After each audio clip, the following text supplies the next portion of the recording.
Tutankhamun, a name whispered in reverence, shrouded in mystery. He ascended to the throne of Egypt as a mere child, a golden child draped in the weight of a kingdom.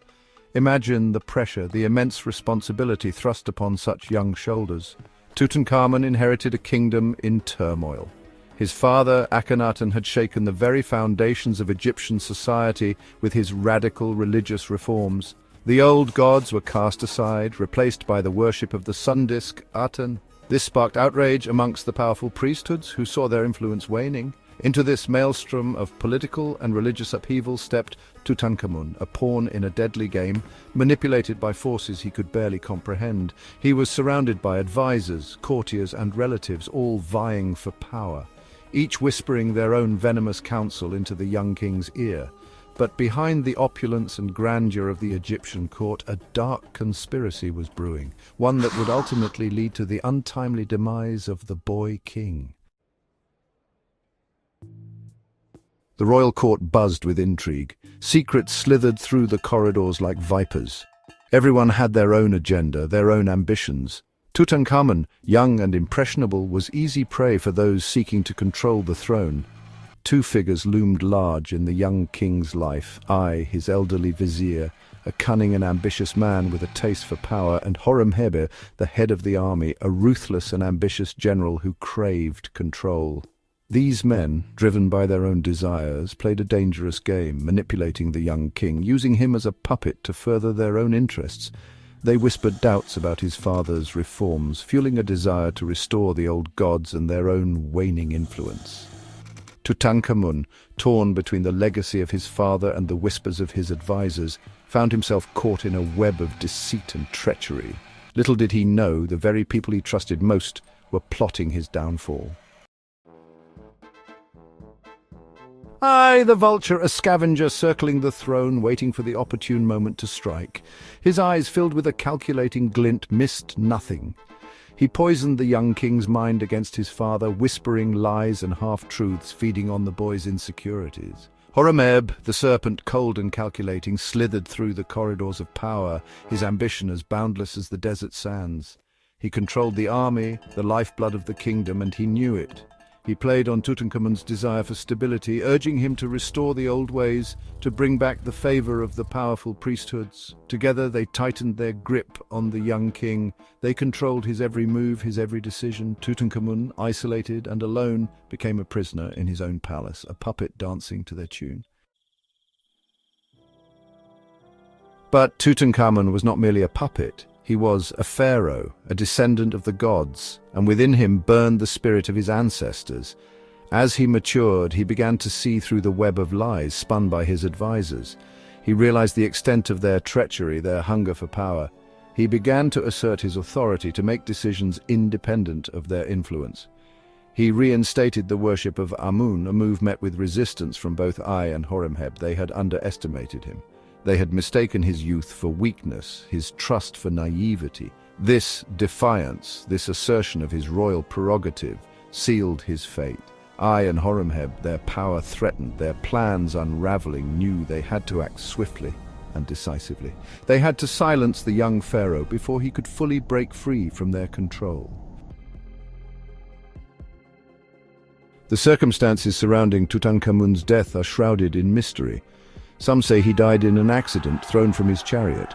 Others whisper of a hunting accident, a fatal wound inflicted by a wild animal. But the truth, hidden for centuries, points to a more sinister end. Tutankhamun, just 19 years old, died under suspicious circumstances. Was it poison slipped into his wine? A blow to the head delivered in the dead of night? The truth remains elusive, but one thing is certain. The boy king did not die a natural death. His death, sudden and unexpected, sent shockwaves through the kingdom. Whispers of murder spread like wildfire. The people mourned their young pharaoh, taken from them too soon. But in the shadows, Ai and Horemheb, their faces masks of grief, smiled. Their plan had succeeded.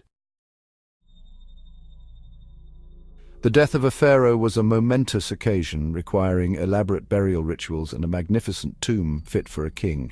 But for Tutankhamun, there was no time for such preparations. His death, shrouded in suspicion, necessitated a hasty burial. He was laid to rest in a small, seemingly insignificant tomb in the Valley of the Kings. a far cry from the grand tombs of his predecessors. This tomb, intended for a minor noble, was hastily adapted for the young king. Its walls, still wet with plaster, were hurriedly decorated with scenes from the Book of the Dead. The tomb's entrance, hidden from view, was sealed with rubble and debris, an attempt to conceal it from would-be robbers, and there it lay undisturbed for centuries, the final resting place of the boy king, until its discovery in 1922 by Howard Carter. Carter's discovery of Tutankhamun's tomb sent ripples of excitement through the world. It was a find of unprecedented scale, a time capsule filled with the treasures of a lost civilization. But amidst the gold and the jewels, a more sinister secret lurked. The tomb was plagued by mold. Black, slimy mold covered the walls, the artifacts, even the boy king's burial mask. This was unusual, unheard of in other Egyptian tombs. Some whispered of a curse, the wrath of the disturbed pharaoh, but the truth was far more earthly. The hasty burial, the lack of proper preparation, created the perfect environment for mold to thrive. The damp walls, the organic material sealed within the tomb, provided a feast for the insidious fungus, a silent testament to the hurried and suspicious nature of the young king's burial. Tutankhamun's story is a cautionary tale, a reminder that the lust for power corrupts even the most noble of hearts. Ai and Horemheb, driven by their own ambitions, orchestrated the downfall of a young king. They sacrificed a life for their own gain, their names forever etched in history as regicides. Their victory, however, was short-lived. The throne, acquired through treachery and deceit, proved to be a poisoned chalice. They ruled with fear and suspicion, their reigns marred by unrest and instability. They had achieved their goal, but at what cost? The memory of their betrayal clung to them like a shroud.